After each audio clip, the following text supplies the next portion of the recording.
एक बंदे ने एक दफा पूछा, जी फर्द का दर्जा ज्यादा कि सुन्नत का? फरमाने लगे फर्ज का। तो कहने लगे फिर सीधा मुंह धोया करें।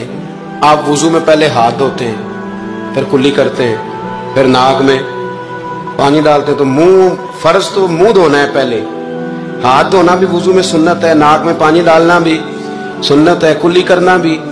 तो आपने तो पहले 3 सुन्नतें अदा की, फिर वुजू। फरमाने लगे ठीक तुमने कहा है, पर तुम पता नहीं ना तुम्हें कि ये मेरे रसूलुल्लाह की सुन्नत की बरकत कितनी है। शरीयत हुक्म देती है कि पानी मोतदिल होना चाहिए वुजू करने के लिए, ना ज्यादा ठंडा हो ना ज्यादा गर्म हो। ज्यादा गर्म हो तो मुंह जल जाता है। और शरीयत हुक्म देती है कि पानी बद जायका नहीं होना चाहिए, और हुक्म देती है कि बदबू वाला नहीं होना चाहिए। फरमाया इसलिए हमारे नबी ने पहले हमें 3 सुन्नतें दी कि टूटी के नीचे ना हाथ करके देख लो पानी ज्यादा गर्म तो नहीं, और कहीं मुंह ना जला लेना।